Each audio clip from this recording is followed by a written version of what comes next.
I just passed 20,000 sales on Etsy, and that's not counting Amazon, Shopify, or eBay orders, just Etsy alone. And here's the truth, I didn't go viral, I didn't quit my job, and I definitely didn't follow the conventional Etsy advice you see on blog posts and Facebook groups. But I did cross over $1 million in revenue by building a lean, focused operation that actually works. So in this video, I'm going to break it all down, the real lesson that helped me grow from 0 to 20,000 orders and beyond. Let's dive in. Lesson number 1. Most people focus on the product. I focus on the problem. This shift changed everything. Most Etsy sellers are asking, what should I sell? What product should I pick? I flip it and I ask, what exactly is the problem someone is trying to solve? And how can I solve it better? How can I solve it differently? That mindset is what helped me grow so quickly. I wasn't just printing cool stuff. I was printing solutions. Mounts that made cable clutter disappear, racks that save desk space, and holder that fits exactly where nothing else would. Products are everywhere, but solutions are very rare. And when you have a problem solver, they get shared, people share them with their friends, they get saved, and then people reorder them. So if you're starting from 0, don't ask, oh, what can I make? Just look for random products. No, you ask what's annoying people right now, and then how can I help? How can I fix it? Once you know that, searching product gets a lot easier. Lesson number 2, Etsy is not too saturated, your positioning is.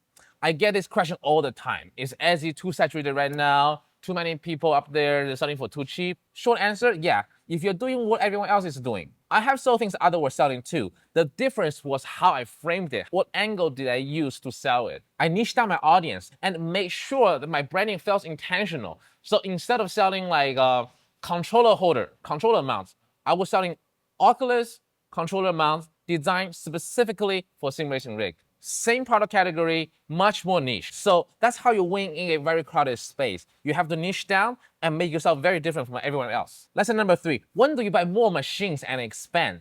The answer is very obvious to me. When you have to, right? Not when you just want to. At the very beginning, I waited until I can't keep up with the demand. After a few days or a week, and when you feel like, oh, my printers really cannot catch up to the orders, now go get one. Don't get a printer before you even sell your stuff. When you have something that keeps selling, that shows you, oh, that's not just a fluke, right? It's a process that you need to be done and able to meet the output. Too many people scale too soon. If your first machine or printer isn't being used all the time, adding more will not increase your sales. Build up your sales first before you commit to more printers. Now, lesson number 4, should you choose Etsy for your first platform? Now, if I have to start all over again, I'm gonna choose Etsy again. Why? Because Etsy gives you organic traffic, right? You have lower customer acquisition cost.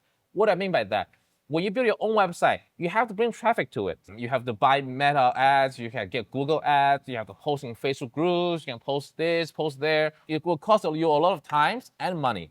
With Etsy, people trust it. You already have a huge platform, a huge amount of customer base, and Etsy likes to rotate shops. Means sometimes even you have a new shop, they will still show up in the first page of the search result.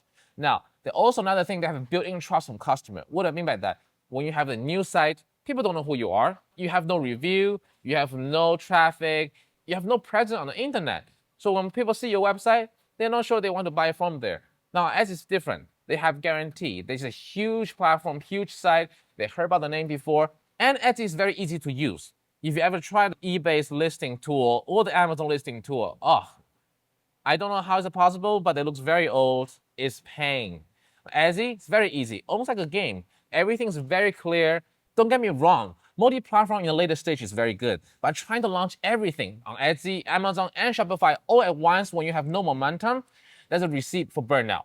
That's not to mention that there are some sites out there are not intuitive at best and frustrating to set up at worst. Lesson number 5, filament, print failure, and functional design.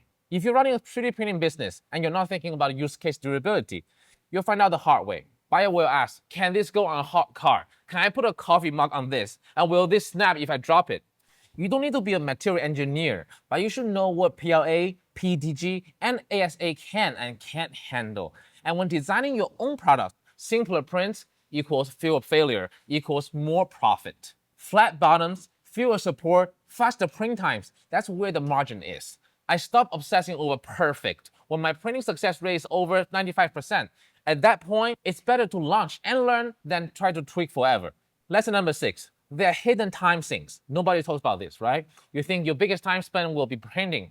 It won't be. You'll be post-processing, cleaning parts, packing orders, post-office trips, messaging buyers, handling returns, problem solving, repairing the items that fails, keeping track of inventory and packing supplies, organization. Is a lot.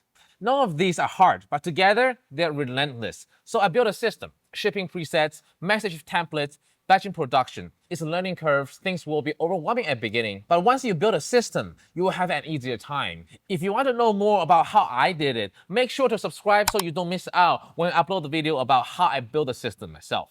Lesson number 7, pricing is more than just material. This is where most sellers go wrong. They say, oh, it cost me $1.30 to make and 2 hours to print, so I'll charge it $10. Nope, that $10 has to cover electricity, fail prints, tools, shipping supplies, platform fees, extra materials such as screws, labels, packing materials, other items included with your orders. And your time also worth money. You're not working for free. And most importantly, it has to match what the market is willing to pay. Just because it costs you $3 to make, it doesn't mean you can't sell it for $30. If it solves a specific problem well, then people are willing to pay more. Lesson number 8, bad reviews aren't always your fault. I have had bad reviews about things that are out of my control. USPS, custom, holiday delays, people misunderstand product descriptions, and people are not reading the listing. And at first, it really bothers me. Now I respond to them professionally, offer help when it makes sense, and I just move on. Your job isn't to be perfect. Your job is to run a resilient and professional business. Lesson number 9. Nobody talks about emotional burnout. There's one thing that almost made me quit, and it wasn't money or time or competition. It was the emotional load of doing everything yourself. You are the maker, you are the marketer, the photographer, and you're also the support team.